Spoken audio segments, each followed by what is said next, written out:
I got behind me our developing vegetable garden at Inundo Model Farm, and this has been a really rewarding experience trying to get this vegetable garden in. It's been so therapeutic to be down in the garden connecting to the soil. This is just a little bit of our video diary on how this vegetable garden has come to be. We started with just the flat terrace behind us with a ground cover of organic mulch and been putting in all the vegetables from there.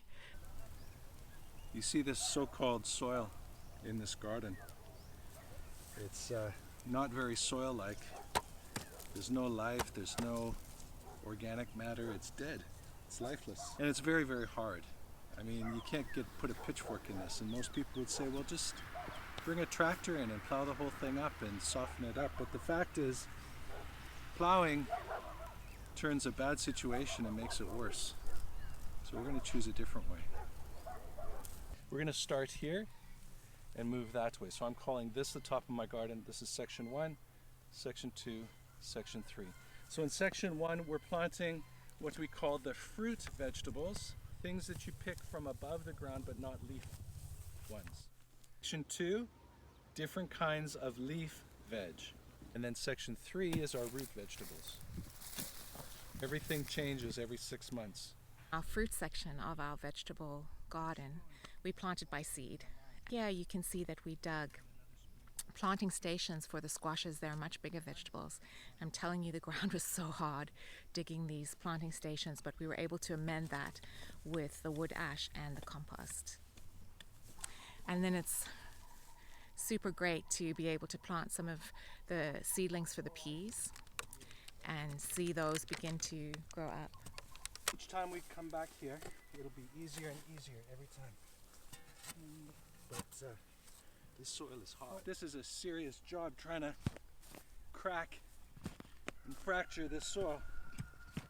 So when you fracture, you're trying to get your fork in most of the way and then rock the top so that it cracks underneath. And then move your fork back 10 centimeters and repeat. But this soil is so hard, we could be at this line all day. We've actually resorted to using a pickaxe to put the sharp point through and then crack underneath, as you can see with Sophiso, because the fork just isn't doing it. We had a local high school principal come and be with us. He has a vision for having a green school and teaching his students all how to do some gardening.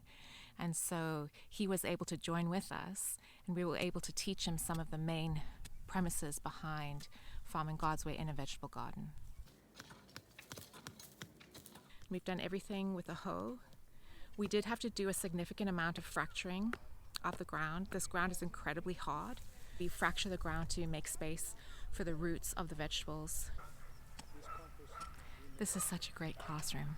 I'm just so thankful for this opportunity to be outside, to be connecting with the soil, and to be learning alongside with other people. And there's so much to learn. I mean, this journey of gardening, you learn as you go along. You make mistakes.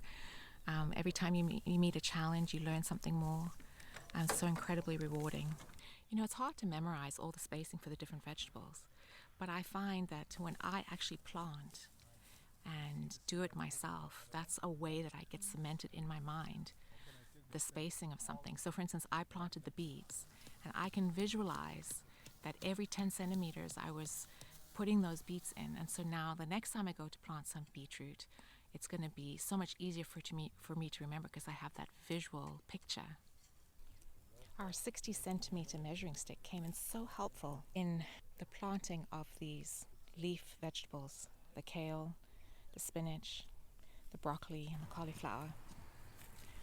Just so looking forward to seeing how this is all going to fill in and how we're absolutely maximizing our space in the garden here. About half of the garden we planted from seedlings.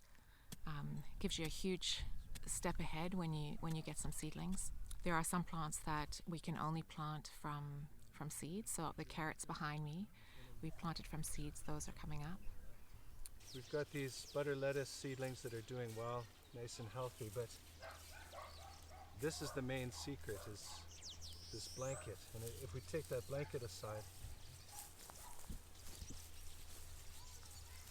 the soil is already healing because of the blanket, and it's keeping that soil moist. It's slowly breaking down, adding nutrition to the plants, keeping the weeds low. It's awesome.